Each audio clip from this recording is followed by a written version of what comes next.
ఈరోజు మీరు వెళ్ళగలరు అసెంబ్లీ లోపలికండి. ఆ కాంపౌండ్ వరకే కదా మీరందరూ ఎవరైనా రావాలనుకున్నా. ఎమ్మెల్యేలుగా ఉన్న మేమే కదా అందులోకి లోపలికి వెళ్ళగలం. నేను చాలా సందర్భాల్లో చెప్పాను, సుమారుగా 5 కోట్ల మంది ప్రజల్లో 175 మందికి మాత్రమే అవకాశం ఇస్తాడు దేవుడు 5 సంవత్సరాలకు ఒకసారి. దానికి నీకు అవకాశం ఉండి రండి, అసెంబ్లీకి రండి, కూర్చొని మీకు ఏ సబ్జెక్ట్ మీద మాట్లాడాలనుకుంటే మాట్లాడండి. ఈరోజు 20 మంది సభ్యులకి ఇచ్చాము, మీరు ఒకరు మాకు ఎక్కువైపోతారా? లేదా 11 మంది మాకు ఎక్కువైపోతారా? రేపు ఇంకొక 40 మంది 50 మంది మాట్లాడతారు. మాట్లాడండి వచ్చి. అంతే తప్పించి ఇంట్లో కూర్చొని విమర్శలు చేస్తాం, ఇంట్లో కూర్చొని వీడియోలు వేసుకుంటామంటే ఎలా అవుతుంది? నువ్వేమైనా అడగాలనుకుంటే రండి, అసెంబ్లీకి రండి, కూర్చోండి, మాట్లాడండి, సమాధానం అడగండి, చెప్తాం మేము. ఏ కోణంలో ఇస్తారో ఒకసారి మీరే ఆలోచన చెప్పండి. ఏ కోణంలో ఇస్తారు? ఇదే పెద్ద మనిషి లాస్ట్ ముఖ్యమంత్రిగా ఉండేటప్పుడు చంద్రబాబు నాయుడు గారిని బెదిరించారు. నువ్వు 23 మంది ఉన్నారు, అటు నుంచి ఒక 5 ఇటు లాగానంటే నీకు ప్రతిపక్ష హోదా కూడా ఉండదు అని. ఆ రోజు ఏ టైప్ లో మాట్లాడాడు ఆయన? ఏ లెక్కల ప్రకారం మాట్లాడాడు ఆయన? దానికి సమాధానం చెప్పమనండి, అప్పుడు దీని గురించి మాట్లాడతాం.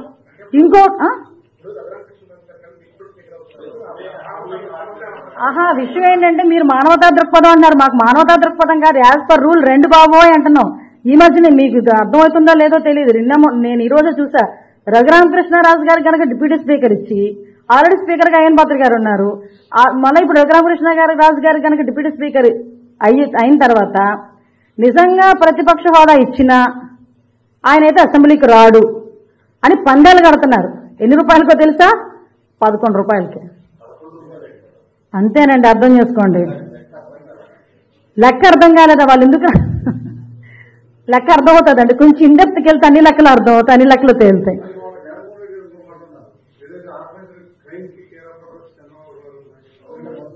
దీన్నే అంటారనమాట, దొంగోడు పరిగెడుతూ దొంగ దొంగ దొంగ దొంగ అంటుంటాడట. ఆయనే పెద్ద దొంగ, అందరిని చూసిన అందరినీ దొంగ దొంగ అని అడుగుతుంటాడు అనమాట. ఆర్గనైజ్డ్ క్రైమ్ లో ఎలా చేయాలి అన్నది సిద్ధరాస్తుడు జగన్మోహన్ రెడ్డి, దానికి సోషల్ మీడియా క్రైమ్ ఎలా చేశాడు అన్నది ఇప్పుడే సంబంధించిన ప్రసంగంలో గవర్నర్ గారు ప్రసంగిస్తున్నప్పుడు గత ప్రభుత్వంలో ఉన్న నాయకులు, వారి సభ్యులు చాలా హుందాగా గవర్నర్ గారు ప్రభుత్వం తరపున ఆయన సందేశాన్ని తీసుకెళ్తున్నప్పుడు వారు చేసింది ఏమాత్రం సబబుగా లేదు. గవర్నర్ గారు గత 4 రోజులుగా ఆయన ఆరోగ్య పరిస్థితి బాగా లేకపోయినా కానీ కంటిన్యూస్గా తీవ్ర జ్వరంతో బాధపడుతున్నప్పటికీ కూడా ఆయన ప్రత్యేకించి వచ్చి ఆయన ఈ రోజుని చాలా ఘనంగా, చాలా బలంగా ఈ మెసేజ్ని ఇచ్చినందుకు ముందుగా గవర్నర్ గారికి మా ప్రత్యేక ధన్యవాదాలు. గవర్నర్ గారి ప్రసంగంలో వైసీపీ అగ్రనాయకత్వం కానీ, సీనియర్ నాయకులు కానీ, వారి ఎమ్మెల్సీ సభ్యులు కానీ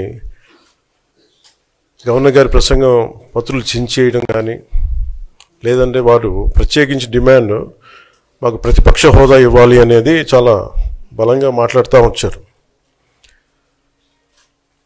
ఇది అడిగితే వచ్చేది కాదు, అది ప్రజలు ఇస్తేనే వస్తుంది.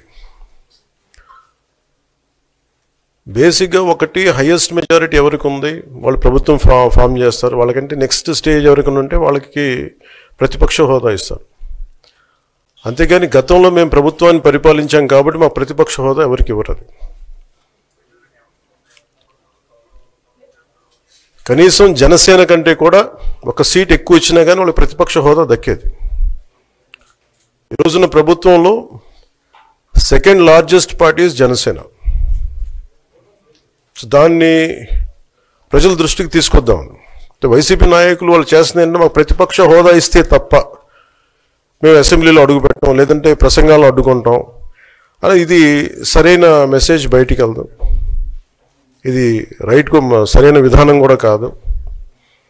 ఇది ప్రజలందరికీ తెలియజేయాలనుకున్నాం. ఇది ప్రతిపక్ష హోదా ఏ పరిస్థితిలో వస్తుందంటే మీకు రూలింగ్ పార్టీ కంటే కూడా అత్యధికంగా ఇంకొక సీట్లు వాళ్ళకంటే మీరు వస్తే దాని తర్వాత స్థానం మీకు వస్తే ఖచ్చితంగా ప్రతిపక్ష హోదా వాళ్ళకే ఉంటుంది. 21 సీట్లు ఉన్న జనసేన, 11 సీట్లు ఉన్న వైసీపీకి ప్రతిపక్ష హోదా ఎలా వస్తుంది? మేము వస్తే తప్ప మేము అసెంబ్లీకి రాము, ఇలా గవర్నర్ ప్రసంగాలను అడ్డుకుంటాం అనేది ఇది సరైనది కాదు. ఇది ప్రజలందరికీ కూడా తెలియజేస్తున్నాం ఈ సందర్భంలో. ఎందుకంటే ఇది భవిష్యత్తులో కూడా మేము కోరుకునేది వైసీపీ నాయకుల్ని, మీకు ప్రతిపక్ష హోదా ఇవ్వకపోయినా ప్రజలు మీకు 11 సీట్లు ఇచ్చారు, దాన్ని గౌరవించి మీరు అసెంబ్లీకి రండి. మీ స్థాయికి తగ్గట్టుగా మీకు మీకు ఎన్ని ప్రశ్నలు అడగాలో దాని తగ్గట్టుగా ఇస్తారు మీకు.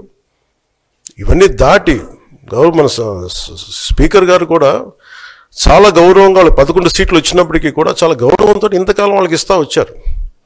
ప్రశ్నోత్తరాల సమయంలో కూడా ఆయనకి ఇచ్చారు.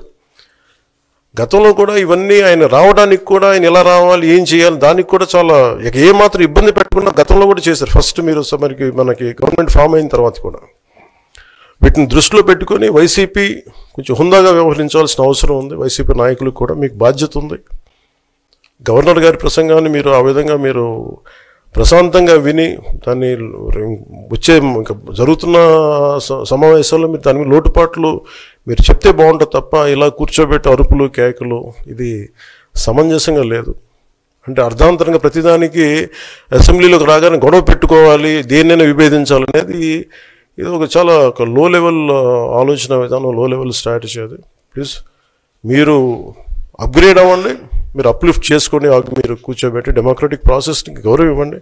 మనస్ఫూర్తిగా వైసీపీ నాయకులకి ఇది నా విన్నపం, నా విజ్ఞాపన. This what I would like to say. And నిజంగా కావాలి అంటే మీరు ఈ 5 సంవత్సరాల్లో మీరు ప్రతిపక్ష హోదా మీకు రాదు, అది మీరు మెంటల్గా ప్రిపేర్ అయిపోండి.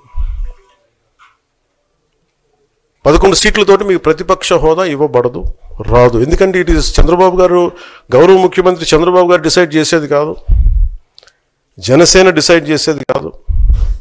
దానికి రూల్స్ ఉన్నాయి, దానికి రెగ్యులేషన్స్ ఉన్నాయి, నామ్స్ ఉన్నాయి. ఉదాహరణకి నేనే మన కేంద్ర ప్రభుత్వం ఫార్మేషన్కి మేము వెళ్ళినప్పుడు పార్లమెంటరీ లీడర్ని మనం కూర్చున్నప్పుడు ఎన్డీఏ పక్ష నాయకుడు ఎన్నుకోవాలనుకున్నప్పుడు నేను నాయకుల స్థాయిలో నేను కూర్చున్నాను. అదే నేను ఇక్కడ మంత్రిగా ప్రమాణ స్వీకారం చేసేటప్పటికి నన్ను ప్రధానమంత్రి గారి పక్కన నన్ను కూర్చోబెట్టలా.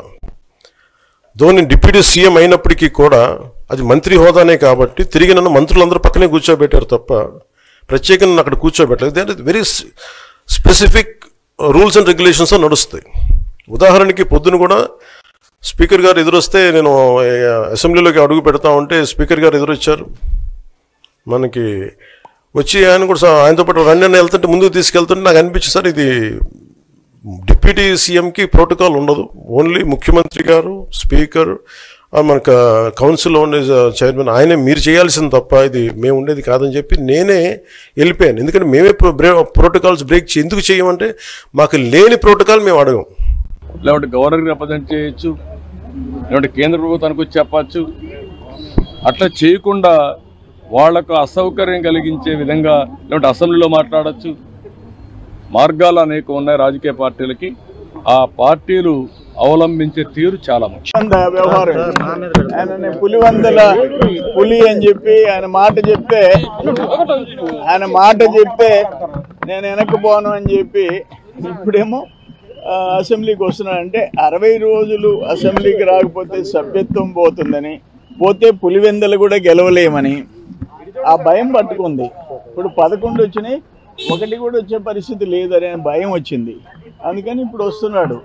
అది మేము కోరుకునేది ఏంటంటే ఒకరోజు సంతకం చేసి 60 రోజులు ఎగ్జామ్షన్ తీసుకొని మళ్ళీ ఎగ్గొట్టొద్దు, రా మంచి బాలుడిలాగా స్కూల్కి రా.